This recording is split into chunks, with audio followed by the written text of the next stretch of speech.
Good Isru Chag. Today's daf is Kuf Lamed Bet 132, or that's our daf. We will pick up on Kuf Lamed Aleph Amud Bet, 4 lines down in the wide lines. Okay, start of a new topic. Okay, Amar Rav Yehuda, Amar Shmuel. Hakosef kol chasav leishto lo asa el apstropa.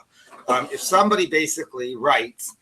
The reason we're bringing in this ruling, the reason we're bringing in this ruling is because if you remember, the Gemara earlier wanted to know, like for Yochanan and Broka, when you redistribute your property amongst your heirs, if that works even when a person is healthy or only when a person's on their deathbed, only when they're in the context of the Hayab Yom HaChiloach Banav, the day that you are seen as in the process of bequeathing your property, that the person is in the process of dying. Or did it work even if the person is nice and healthy and whatever, he can reassign his heirs? So that question, are we saying the following law only in the case of a shchiv meirah, or even by a bari, only a person on his deathbed, or even a healthy person, is the law we're going to ask about a number of different halachot. So that's why we're bringing together a couple of different halachot in order to get eventually to the same question. Does this apply only to a shchiv meirah, or does this apply even to a healthy person? Okay, so that's why we're introducing this halacha.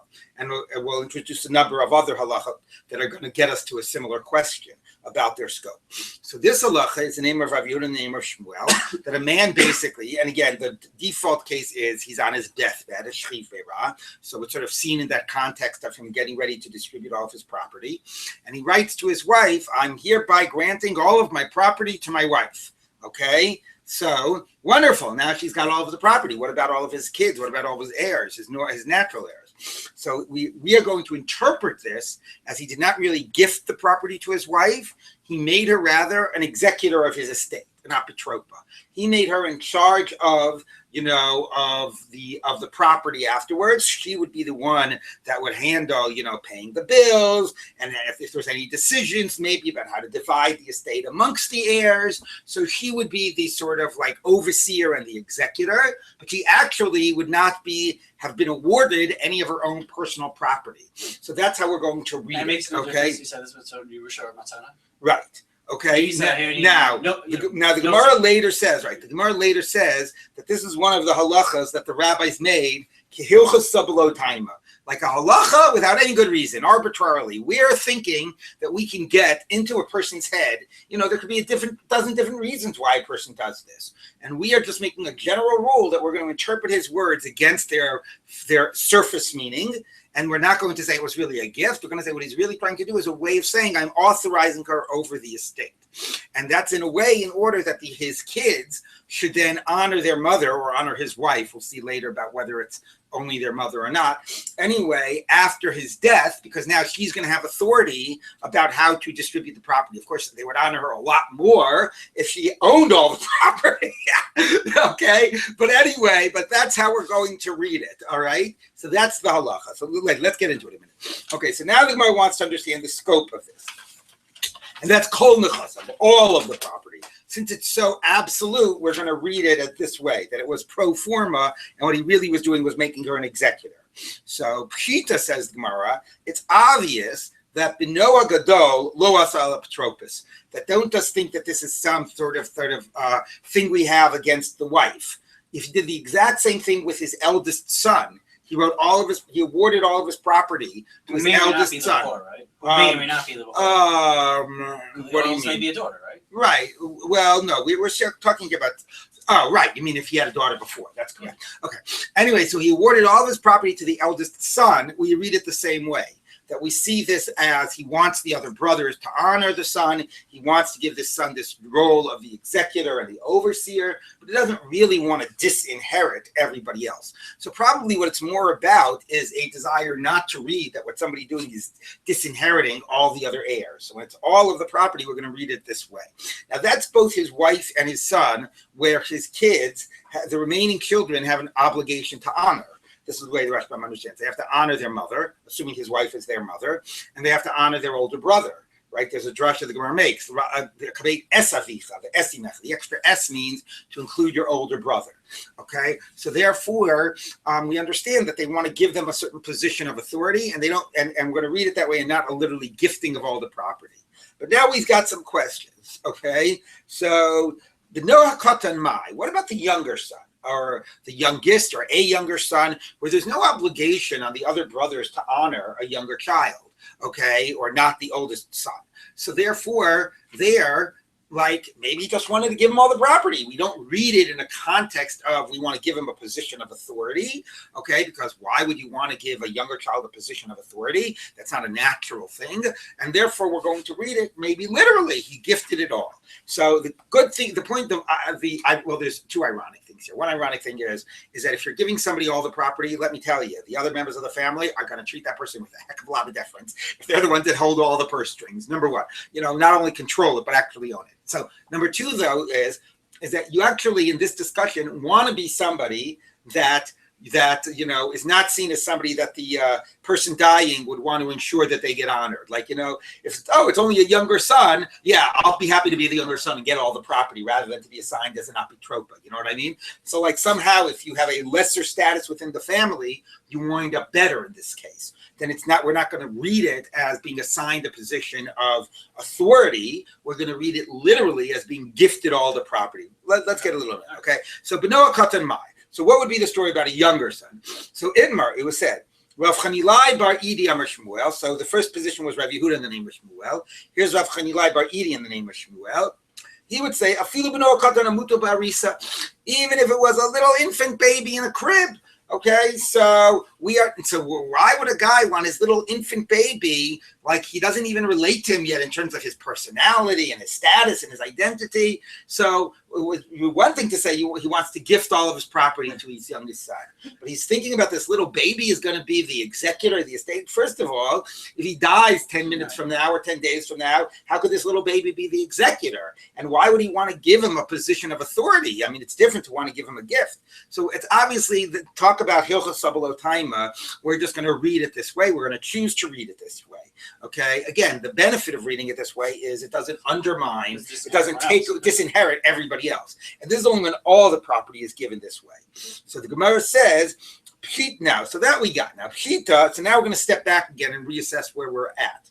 Pshita benova acher. I get if it's a son, if you gift all the property to a son, contrast that with gifting all the property to a stranger.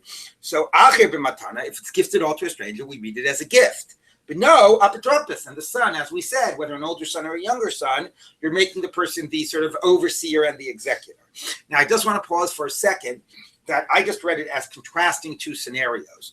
The Rashbam reads a possibility here that we're talking about the same case. That the person says, I'm giving all of my property to my son and to Shimon over there, my next door neighbor Shimon. So that in that case, now it's right, what we would say is, we're going to say, Shimon gets his half as a gift, okay, because you gave it all to the two of them. Shimon's half is a gift. And now, when it comes to your son, we're saying, well, what you wound up doing is, after you gifted half to Shimon, what you wound up doing is giving all of your remaining property that should be inherited by your children, all to one son. So that turns that into a case of all of your property to one son. Okay, so therefore, in that case, we would give half to Shimon and make Reuven, and the other half, and Shimon is this next door neighbor, and make the other half something that all of the heirs inherit naturally, and that your son is the executor.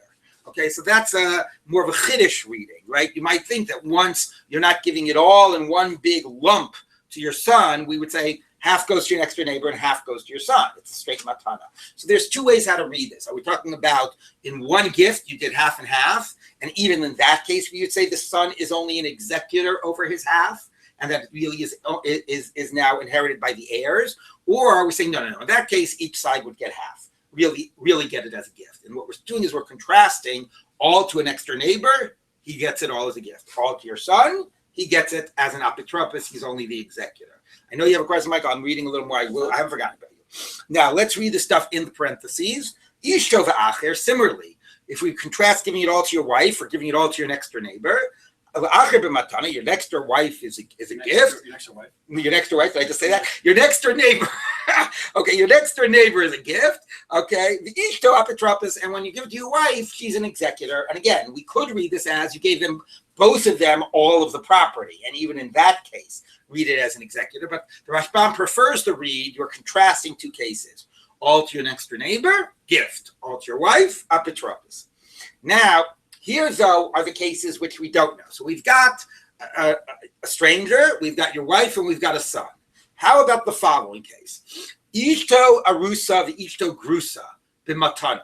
Okay? So, if, however, it is a wife that is not, you're not yet married to her fully, betrothed, you haven't done the nisuin, you haven't started living together, you gave her the ring, she was, maybe she was 10 years old or something, and you haven't yet actually started living together. In that case, we're going to read it as, since you have not yet, here's the irony, since you're not yet that close to her, because you haven't started living together, okay, we're not going to read it as, oh, you want to make sure that all the kids honor her or the heirs honor her or whatever. We're going to read it as, because there's a little more distance, we're going to read it as the surface meaning, as a straight gift, rather than as a position of authority and as an apotropos. That's your betrothed wife, and all the more so your divorced wife. Your divorced wife, of course, we're not going to read it as, oh, you're so close to her, you want to give her a position of authority. That's the irony. So rather than reading it, so because you're more distant from her, we're going to read it as a gift rather than as an apotropos. Okay? So when it's not somebody you're as close to, it's a gift. And here was the question. So we got that. We got the cases where it's a gift, where you're not so close, the cases where you are close, where it's an apotropos. And here are the middle cases. Bat etzel banim. Let's say that you're giving it all to a daughter, but you have sons, all right? So should we say that, there's no reasons the sons are responsible to honor a daughter? It would be very bizarre from a societal context to Stam want to put a daughter in a position of authority over the sons, okay? So that's a case where you might say it's not a position of authority, you're literally gifting it. Okay, or maybe not. Maybe at the end of the day, it's your daughter. Maybe you want to give her a position of authority. Or let's say it was your wife, and it wasn't that you were leaving behind children. The guy was childless. He was leaving behind brothers. So his brothers would have inherited from him. So would we think that what he wants to do is he wants his brothers to inherit and his wife to be the executor of the estate, and create a relationship with his brothers now have to have deference to his wife and put his wife in a position of authority? But that's bizarre. Why would a person, it's one thing within a nuclear family context. I want my wife to be the head of the family, to be in a position of authority. I'm going to make her not be trupus. I want one of my sons to have that position vis-a-vis my others. Okay, but that you want your wife to have a position of authority vis-a-vis your brothers. Yeah, if you think your brothers are going to squander your estate. Okay, so that might be. You're going to marry her right, so that's, I understand. My wife, I've lived with for 40 years, I can trust and know. Okay, I hear that. That's a good point. You're right. That's looking at it as a question about who business. Can you trust and who has business acumen. But then we would have to check every case individually. We're making broad claims, So since we're making broad claims, right? Let's say your brothers are much better businessmen and your wife wastes money. It's like we're not assessing each case individually. We're sort of making broad claims, which is why this is Hilchos Lo Taima. Because how are we interpreting your words against their pshat based on these broad rules? So we'll have no plainness? What? We'll have no plainness at all? No, it would be better that you wouldn't want to honor your wife, because then we would read it as a straight gift. These cases we had earlier, for instance. Yeah. You want to give it to one son, he hasn't spoken to any of these other sons, and they have this contentious relationship. Right. And, he effectively disowned them and said, "Get out of my house, chase them out of the house." So we still say these. Right, meaning why don't we looking into the other context? We don't do that. I know, that's what's so strange about this. That's why it's so below time. We completely ignore context, right? You would think that if you want to interpret these words against their pshat, you need a lot of contextual and circumstantial evidence, right? As opposed to, no, in this case, we're always going to read it this way. In this case, we're always it's very strange. I know, that's why it's Hilchos Lo Taima. Okay, but let's read the question. So one is a daughter amongst brothers. Would we say you wanted to position her in a position of authority? A wife against your brothers, again, which aren't even conceptually the same family, okay? The Isha Eitzel B'nei Habal, or a stepmother. Your wife and what you're leaving behind are children from another wife. So would you want to gift it to your wife? Is that how we're going to read it, which is the pshat? Or are we going to read it that you want to put her in a position of authority? Now, in that case, the Rashbam actually says that your children are responsible to honor your wife, even not her mother. Okay, that's part of Kabedet Avicha, your father's wife. Okay, but nevertheless, maybe that's not as natural to create that type of a dynamic. Okay, so Mahu, what's the halacha? Ravina Mishmei Derava, Amar Ravina Mishmei Derava, Bekuluhu Lokana, Levar Meishta Rusa Veishta Grusa. Okay, so the only case that it works is the case. The only case is not that it works. It's a funny way of saying it. The only case that it's not an apotropos is the case, and it's an actual gift, like it sounds like, is the divorced wife and the betrothed wife. Those are ones that you really don't have yet a full relationship with, and those we're going to read as a gift. All these other three cases that we just raised, which was daughter amongst brothers, wife amongst a daughter versus your sons, a wife against your brothers, or what was the third one, or a stepmother. All of those we're going to read as an apotropos. Yes, it's just a position of authority. It's not a gift.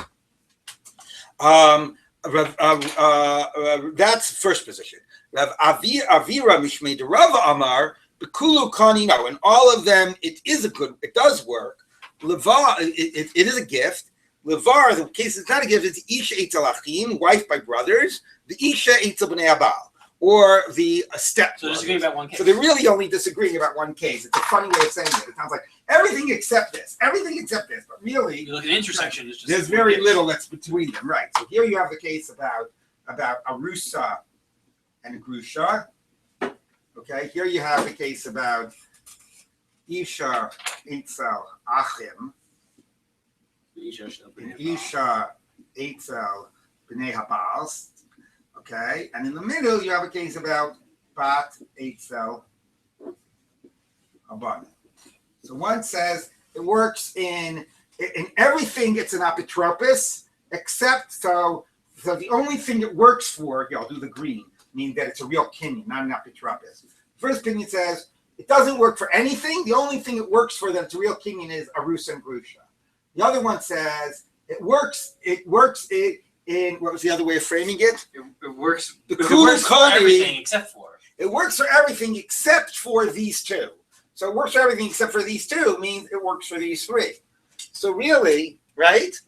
Everybody agrees it doesn't work, but it's an apotropos, it's an authority position, not a kinyan, by the wife vis-a-vis your brothers or the wife versus a stepchildren. That's a position of authority, not a kinyan. Okay.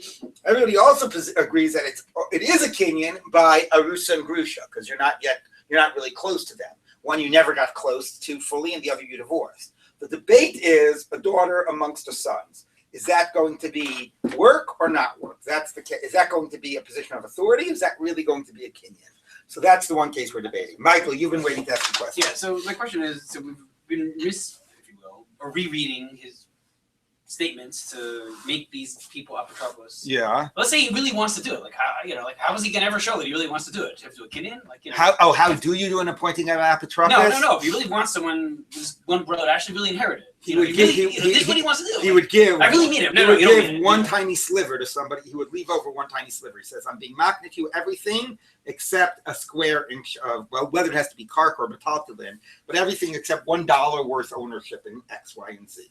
So because the point here, because it's total, okay, because it's total, that's now, of course, the funny thing is that most people, I'm disinheriting all of you, I'm giving it all to someone else, right? So, so again, maybe Chazal wanted to temper that and say, but yeah, the simple way to avoid this, one wonders, can you be explicit? You've said, below the shame apotropos, elo l'kinyan mamish, could that work? Maybe that could work too. But the other way is not giving it totally. Okay, by Rava. Now, Rava asked, and this is why we introduced this, to get to this question, which was similar to the question we asked of Rabbi Yochanan ben Broka, top of Kuf Lamed Bet Amud Aleph. The Bari Heich. What would be the story? Are we talking about deathbed here? Well, that's exactly what we're asking. Until now, we were talking about deathbed. Okay? What would be the story if somebody did this, gifted all of his property, not in a Beth-Ed context? What would be the story? So do we say that it's on his deathbed, where he basically feels like I'm about to die and therefore I want my wife to be in a position of authority, so I'm going to do this to put her in this position of authority. But if he's alive, he figures Why do I right now have to transfer all my property to my wife to give her in a position of authority? I'm in a position of authority, and people are going to listen to me, and she's my wife, so they'll sort of listen to her in deference to No, me. definitely right now. He's saying this will take effect when I'm dead. Well, okay, so that's a good question too. Does he want it to take effect? If you look at the Rashbam, he considers both cases. He says, either a straight gift today, or beginning today, but taking a full effect after death. But even if it's right? So like, okay, so then the question, now what's the question? So he says, Mi Amrina, and here we might as well read it. Matan Gemurahi, it's a real gift. Imishum kvoda hakai hu v'chabduha me'imato. Then I'm still like, if I just wanted to honor her, then if I just wanted to make sure that they would show her deference, why would I give her the property now, or give her, or have the ownership start now, right? Like they'll honor her in deference to me. So if I'm doing it now, it must be that I'm really giving a gift. There's still some version. It's either my Yom Lagami or Yom Hamita. Why Hayom? Why not a second before I die? Right. So you could say that there's a middle case, a case where you're doing it today, but you want it to take effect before you die, and that's more likely to be in the Shriv Mewa category. You're anticipating your death when you're not around. So it could be we could rule one way by a straight bar, by a bari today, and another way by a bari of Mehayom Alach Misa. But anyway, either of them, the point is, the fact that you're starting it today, okay, maybe is an indication that you mean it as a real gift, okay? Odilma, so do we say that therefore if he's well, that therefore it's a real gift, okay? He's not really anticipating himself not being on the scene. Odilma, or do we say no?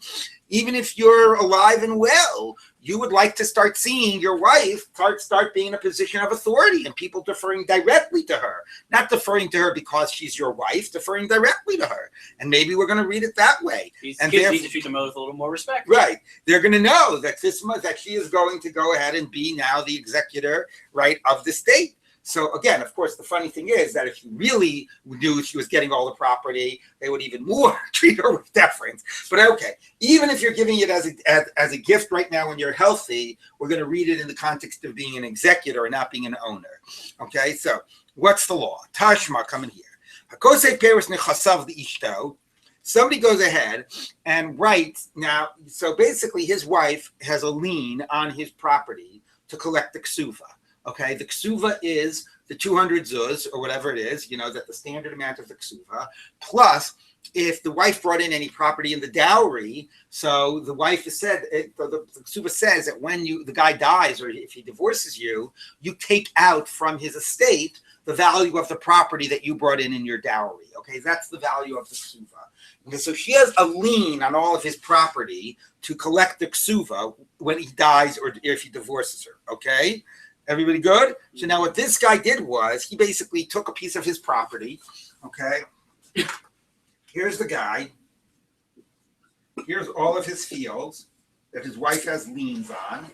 Okay. And with one of these fields, he went ahead and where are we? Hakosev Prewas Nechasav Liishtav. So he basically says while they're married and while he's alive and well and everything is good, hey hon, what I'm going to do is I'm going to give you all of the produce of the field, not the title of the field, the produce of the field, okay? And the question is, by her agreeing to accept the produce of the field, do we read it as if she's waiving her liens on this field? So if he went ahead now, maybe it was the only field that he had, and sold the field, okay, could she still go ahead and after he's dead, collect the ksuva? Or can the guy say, the fact that you were willing to take the fruit of the field was an implicit waiving of your liens on it? Now that's a bizarre thing to say. Who has the title to those fields? Right? He has title. She has liens. Okay? Here she is. Where is she? There she is. Okay? So he first gives her this, but she's got liens on it. So do we say that her agreeing to take that is a waiving of her liens? The answer is no. Okay. Now, hakosev peiros nechasav lishto. Go v'ksuva samina karka. She can still collect her ksuva from the field. She does not have waived her liens. Lemechza lishlisha l'rvia. Let's say he gave her not the peirot. He said, I'm actually gifting you half of that field, or a third, or a quarter.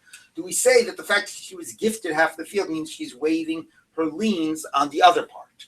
Okay, and the answer also is going to be no. By the way, another parenthetical question is, do we say when a person gives property to his wife in his life that we implicitly read it as a partial payment of the ksuva or not?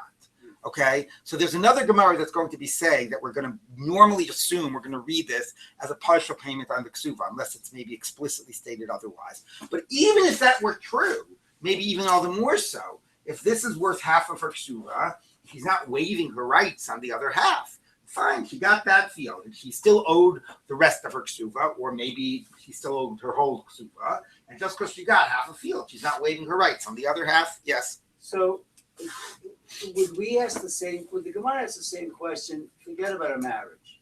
How about in a loan situation? Yeah, so it would not. You're right. So we're going to get to that later. That we're going to be a little more inclined to assume in a husband-wife context she's waiving her ksuva rights. Okay, and you would think, isn't that strange? The whole point of the ksuva is to protect the woman. Exactly. I know it's a really good question. You money, etc. Right. The havamina here, we would never have a havamina about this in a loan, and you're going to get more upset later because we're going to have cases where she actually is interpreted to waive her rights. Okay, so and it's strange. The Gemara is going to say because you told me. All right. Anyway, so the Gemara is going to say mikule ksuva shanukan. It's a special leniency of the ksuva. Yeah, leniency for the man, not for the woman. It's a Lean, haha. Okay. Anyway, so it says like this. Now, in those cases, govik ksuva samina shah. She gets it from the rest. Now, kasav kol nechasav leishto. Let's say he granted her all of his property. Okay. Well, let's not worry about the metaltalin right now. Okay. The yotz now. So you would say, okay, he got all the property. Then why is it relevant? Who cares if she still has a lien or not? There's nothing left to collect. Okay, no. Now what happened is he died. Okay, the yatzalav shtar chov. Now, okay, he gave all of the property to the wife. Okay. So she's the apotropos then. She now, well, we don't know that. The shot of this mission is she's not an apotropos. Oh, because this is when he's a Bari. Well, that's what we're going to try to prove. He gave all of it to his wife. Okay, great. So what's left to happen? There's no property left to collect the ksuva. No. Comes along this guy who the husband owed money to, and he said, right, what do you mean? It's very nice now that your wife owned all of your property. What are you trying to do? Hide it away from me, so put it in your wife's name. You owe me $1,000. Okay, so that's no different than a gift. What would be if this guy gifted his property to somebody? I've got a lien. You owed me $1,000. I'm going to go ahead and take that field. I've got a lien on it to pay up my debt. Exactly. Buy it from Exactly. So I'm going to go ahead and take it and pay my debt. So now the wife can come along and say, oh, okay, that's fine. But you know what? He borrowed money from you after we got married. And when we first got married, I had the first lien. And the day we got married, I had a lien on all of his property for the payment of the ksuva. Then he borrowed money from you. Your lien comes after mine. The person with the earliest lien wins out. Okay? He still has all these other so doesn't matter. That maybe that wasn't payment of the ksuva. Even if it was payment of the ksuva, maybe it's now not fully paid. Maybe it hasn't been fully right. Maybe there's a leftover. Okay? So she says, very nice. You took it. I still have my lien on that property from way back when we got married. I'm going to take it back from you. So all the guy has to do to become a debtor and never and protect all his property is get married. In other words, subsequent to getting married, no lakuach can even exercise his right. Well, you can always hide your no, because her lien is only good enough for the value of the ksuva. So beyond that, right? Exactly. Okay, so that's what it says. So in that case. So what would happen? Would you say that when he gifted all the property, that is going to be read as a waiving of her liens? Or does she still retain her liens even if all the property's been gifted to her? Okay, yes, I own it all now, but at the same time that I own it, I'll still have a prior lien on it. So when this guy comes and takes it, I'm going to be able to get it away from him. Do we say her taking all of the property is a waiving of her liens? Okay, so that's a debate. Rabbi Eliezer Omer Chikre Matanasa v'Tamora Ksuvasa. She has to. She can. Now this is not literal, but it's figurative. Pretend like you never got the gift and now collect your ksuva. The fact that the way of saying is you still have your liens. The fact that you got your gift does not mean that you've given up your liens. Okay? The Chachamim say, no,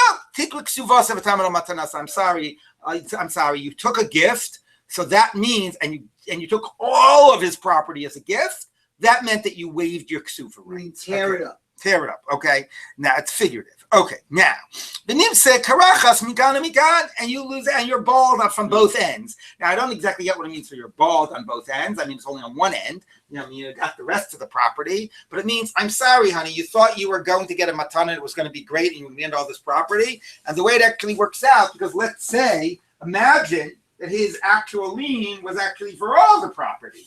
Okay, so you thought you were going to get a gift. What happened now is this creditor came, took away your gift because he had a lien.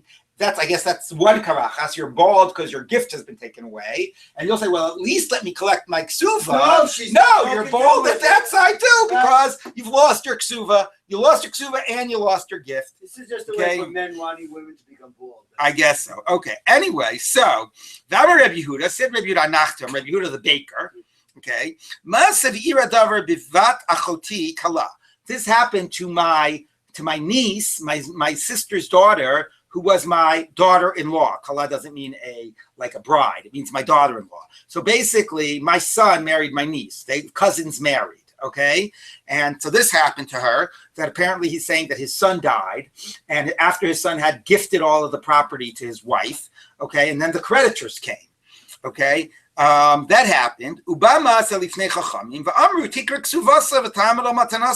I'm sorry, you got to give up your ksuva. You got to just accept your gift, whatever's left of it. And you're bald on both sides. Okay, so your taking of all the property is a waiving of your ksuva rights. And as Dov said, we would never say it by a normal creditor, right? If I gifted all my property to a normal creditor, we wouldn't say it's a waiving of rights. Somehow in the dynamics between husband and wife, sometimes we're more prepared to say that, which is quite ironic, since the whole point of a ksuva is to protect the woman's interests, okay? But there's also the husband's interests, and the Gemara is always dealing with the fact that if we are too demanding about what the husband's obligations are to the wife or what her rights are, then they'll hesitate before getting married. So it's like this balancing act of protecting the wives enough that their interests are protected, but not enough that it scares men away from getting married. So that's sometimes the logic behind it. Anyway, the point is, for us is, he gifted all the property, and it was a gift. It wasn't just that he was an apotropos. So you see that there's a scenario where you can gift all your property to your wife, and it works as a real gift. So presumably that's a difference between whether you're doing it as a well person, as a healthy person, or on someone on their deathbed. Because if it applied even to a healthy person, why would she own the property? She would just be an apotropos. So that's why we're bringing this in. Taima the Yatzalav Shtarchov. The reason that this thing becomes complicated and she might lose the property is because a creditor came with a debt.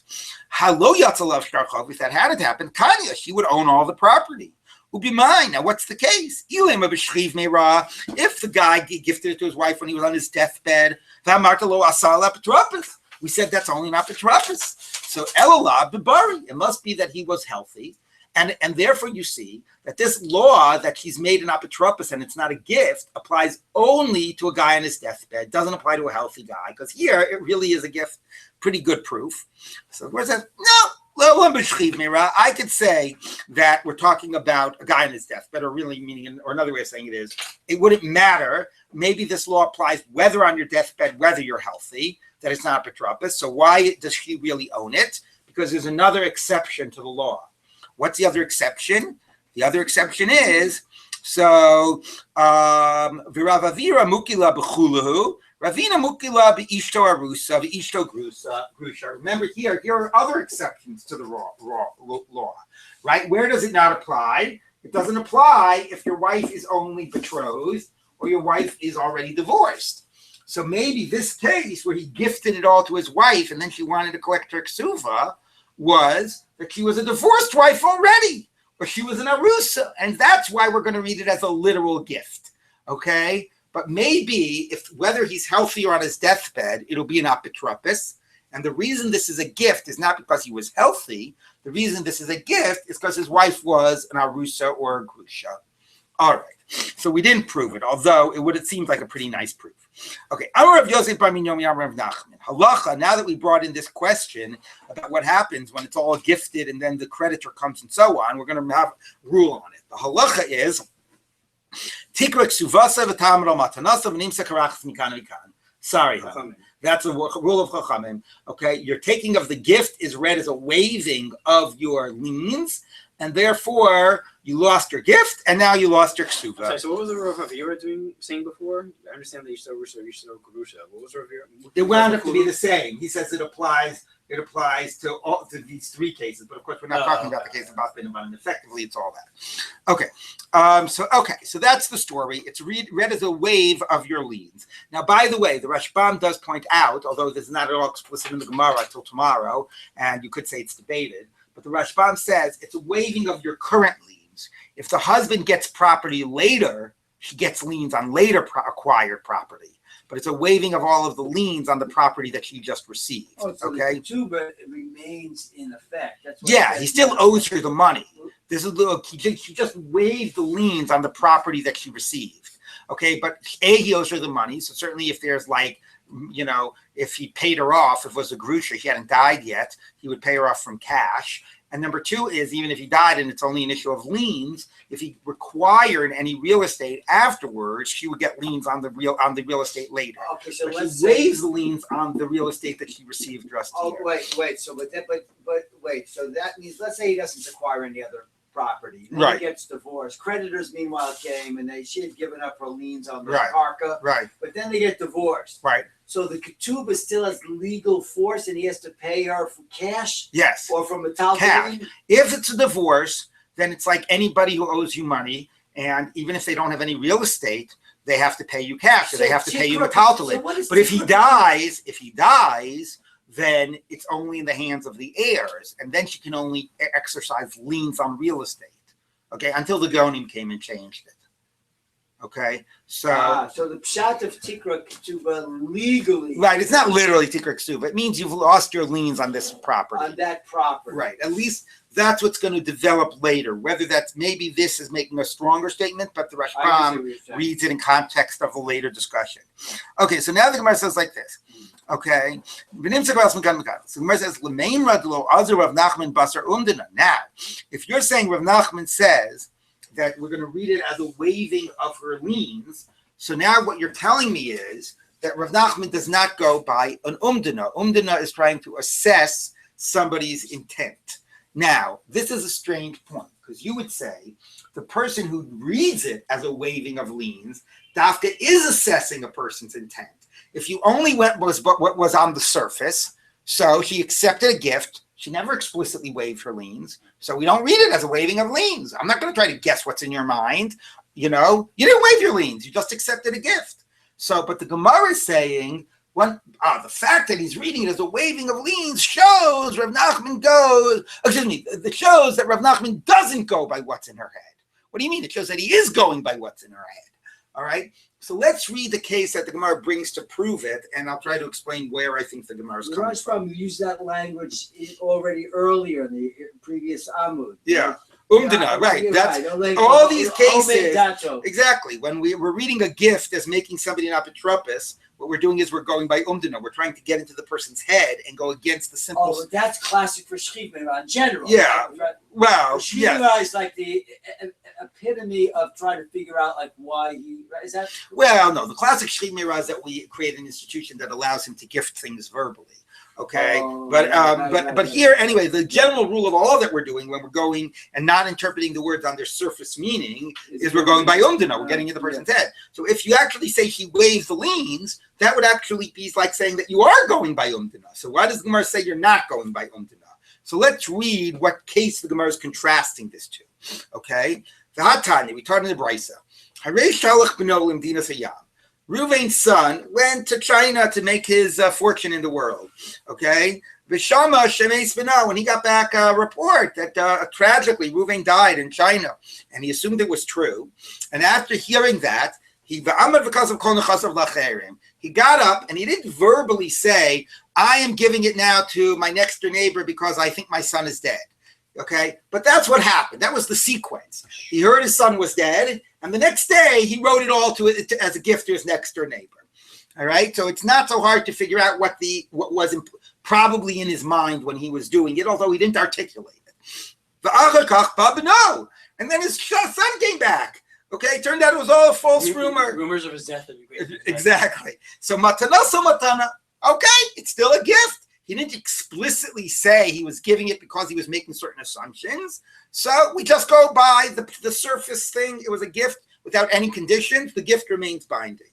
Reb Shimon ben Menashe but Reb Shimon ben Menashe says, "Ein matanasa matana." No, his gift is not binding. Had he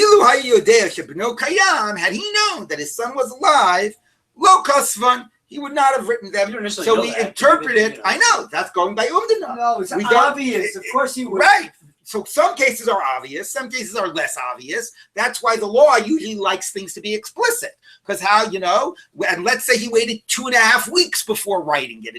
And how do you figure that out? But that's what Shimon ben Menashe says, I am prepared to look contextually and to say, if it's obvious, seems obvious to the basin that was his mindset, that will determine the context in which he gave it. And since he was mistaken, the gift is not good. And that's going by umdana. We're going by what we're assessing his intent to be, and not just by the surface exchange. Okay?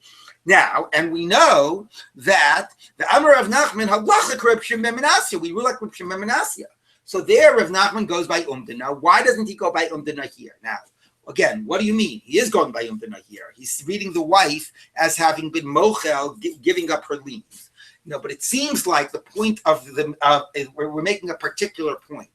We're saying going by an umdana, so that when we will read that if you are mistaken about the context, or possibly mistaken about the context, that we're going to say you never would have wanted to do it. So what we're going to say is the following.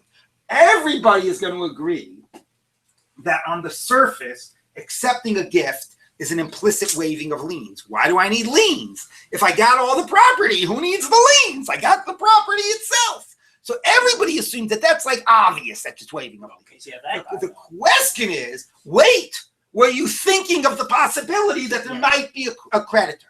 So that's like having a mistake about whether the son is alive or not. Are we going to say that, had she been thinking of the possibility of a creditor, she wouldn't have waived her liens? So if she did waive her liens, it was a mistake because she wasn't thinking about it. Like the mistake of the guy who thought his son was dead and his son was alive. She's in a stronger financial position to have the first lien than to actually own the property. In this case, but you didn't realize it at the time. So that's the question. If Rabbi Yochanan goes, like Rabbi Shimon ben Menashe says, we will say that if you hadn't been thinking of a possibility and you wouldn't have, and had you been thinking of it, and had you realized the facts or realized the possibility, you wouldn't have wanted to do it. We will use that to define the context of what you did. So let's say the same here. Had she been realizing that there was a creditor, she wouldn't have given it up. Let's use that to say she didn't give it up. So now we understand the question. So the Gemara says, no. No, here it's different. Here, she was willing, we'll say, even if somebody had said to her at the time, hey, wait, you shouldn't take that gift because there might be a creditor, and the creditor will come and take it away, and then you'll be karachas, mikana, whatever. You want to think twice before taking that gift. She might have said, or we're going to imagine she would say, you know what, even if it's possible there is a creditor, I don't care. I want this gift now, because the fact that right now I am taking this gift, everybody thinks I'm this important woman. I just got all of my husband's property. So I am willing to take it with that risk involved, recognizing the risk that the taking of it is a waiving of liens and I might wind up losing out.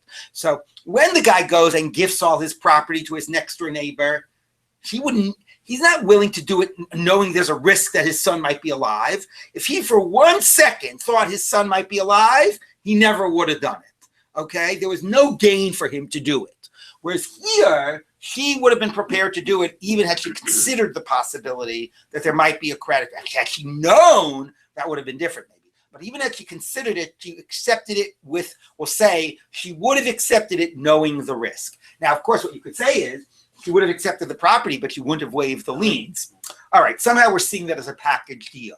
Okay, she would have been prepared to accept it, even if it included an implicit waiving of liens, even knowing the risk, because it was in her interest to accept it right now. No, the whole point of this svara is that she understands that she'd be waiving the liens, but Right. it's worth it to her. Right, although you could say, no, then I would have accepted it without waiving. I mean, like, why we have to bundle it is not clear. But anyway, that's how we reconcile it. Now, I do want to say, I do want to say one thing about, by the way, about this idea that going by umdana, and that's also relevant to all of these cases. Right, that we take something as a gift and we reread it. Like, what is that? Why don't we have a general principle? I mean, this is, what's the general principle? The general principle is dvarim shebelev einam dvarim. You don't go by what you think is in somebody's head. You go by what somebody explicitly said. And here, everything is trying to get into the person's head and to reread what they did.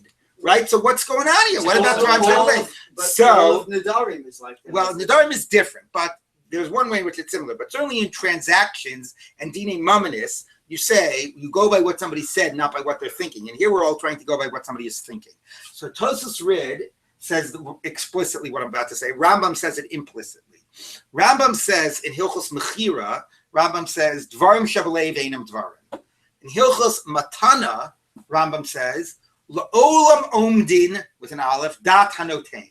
You always try to determine what the person is thinking, and he gives this case of the guy who thought his son was dead. So what's the difference? The difference is between mechira and matana.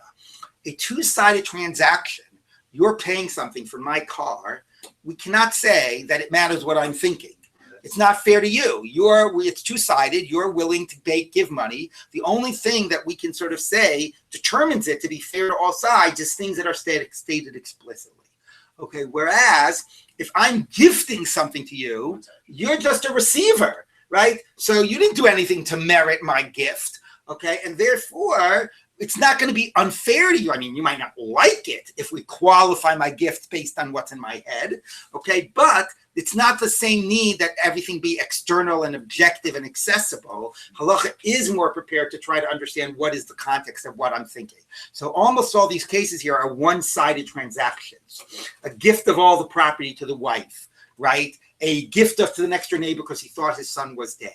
In those types of cases, we are willing to look a little bit deeper into what a person might be thinking because it's one-sided rather than saying it's, no, dvarim shebelev einam dvarim. All right, so that's like an important way to understand what the dynamics is, what this is about. Okay, let's keep on going. It's non-hasa. Rabbi, but in one case, we're talking about what the woman is thinking, and the other one we're talking about what the person who's giving over the gift. Right. So the one case that doesn't work so well is this because she received it, but what we're saying is it is more transactional. Because she received it, we're going to read it as a waiving of her rights. So this case is more two-sided. Because I'm thinking, why aren't they still protecting her as a right? woman? Well, that we're going to see. So let's read this case and at least turn the daf. Okay. Tanan Hasan. We taught over there. Hakozim lechasav lebanav. Because of the ishto karko kol shehu, a person is now distributing all of his property. And again, we'll assume deathbed, but we might want to question that later. He's there on his deathbed. He's distributing all of his property, gifting it to all of his kids, maybe as a shliv meirah, and then he gives his wife a little piece of property. Okay, worth I don't know, $100. Okay, so of the ksuvasa, she now has lost the rest of her ksuva. So now somehow, even though her ksuva was worth $10,000 and he gave her a $100 piece of property, she now has given up the rights to her ksuva. Even though she didn't accept it. Well, we'll see about that. So the Gemara says, Mishum because of the karka kolshu of the ksuvasa, because he gave her a little piece of land, she lost her ksuva. Amar Rav bin zakalen al yada. No, she was an active participant in this distribution of property. So he basically called his wife over and said, we're going to do this with a kinyan. Okay, we're going to see cases where shliv meirad, is it just verbal? Does it also have a kinyan in some cases? So he calls his wife over and he says, okay, here's how we're going to do. Now take this handkerchief and be koneh for Ruvain, this plot, my son Ruvain, this plot of land. Take the handkerchief and now be koneh for Shimon, this plot of land. Take the handkerchief, be koneh for Levi, this plot of land. And now take the handkerchief and be, or whatever, I'll take your, actually, no, you take the handkerchief. I take the handkerchief. because he's the giver, so he gets the handkerchief from wife. Give me your handkerchief and I'll give Ruvain this. Give me your handkerchief. Give me your handkerchief and I'll give you this little piece of land. So he's an active participant in the whole process, okay? And therefore, what we read it is, she's basically saying she's okay with it. She recognizes what the husband is doing, is basically saying, this is what everybody gets. You get what you get and you don't get upset, okay? This is what everybody gets. And I'm giving Ruvain this and Shimon this and you this little piece. And since she's actively participating and showing she's okay with it, she's implicitly saying, the whole thing I'm going to get out of my estate, even though I'm entitled to my whole ksuva, I'm okay with the fact that all I'm getting out of my estate is this little piece of land. All the time you say Nacha Ruach Hasiti Lavali. Okay, so that's why we need two things to happen here. Number one is she has to actually get something. If she got nothing, then she could say, I wasn't waiving my rights, okay? And that she actually has to be an active participant. Okay, but that's exactly what the Gemara is doing. It's trying to limit the scope of this, okay? So she's no longer considered to be the first lien on all the property that the kids. Right, we read all of this as essentially waiving her liens, waiving her rights. Because only one of these things happened, we could have said Nacha. Right. If she either participated and didn't get property or got property and didn't participate, then it would not. But because of both, we read this again as a waiving of her liens. Okay? So that's answer number one. No, she doesn't have to actively participate. She just has to passively be okay. He is distributing the property, and she's not saying, wait, what about my ksuva? Where am I going to collect my ksuva from? Even silence in her presence, that's considered like being okay with it, and that she received something. That what he says to her is, take this piece, maybe he distributed not in her presence. But all he said to her was, and this little piece of land will be your ksuva payment. And she accepted it silently, okay? And the fact that she accepted it silently, that's implicitly saying, I accept this as my full payment of my ksuva. Now, of course, you could imagine the husband is there on the deathbed, and he's about to die or whatever, and she doesn't want to start getting into an argument with him and being embarrassed in front of the other people or whatever, right? There could be a lot of reasons and pressures or whatever. She's not saying anything. But we're going to read, these are three different answers, okay? And these are all different ways of saying that it's in this context, we're going to read it as a waiving of her rights. And here comes the kicker, and this goes back to what we were discussing earlier. Yes, this is bizarre. We would never say such a thing about a normal creditor, that if you somehow distribute property or whatever, but because this is a leniency for the husband, okay, that there are some cases where we're going to be more ready to say the wife gave up on her ksuva rights. And again, that's partly, as we said, a dynamic of trying to protect the woman, but also ensure that the men are willing to get married. Okay, so that's basically the answer. We will pick up tomorrow with challenging this question about, does she always waive it so readily, or maybe she's not really waiving it so readily. So really, okay, so we'll continue with this being tomorrow. treated like a very disadvantaged creditor.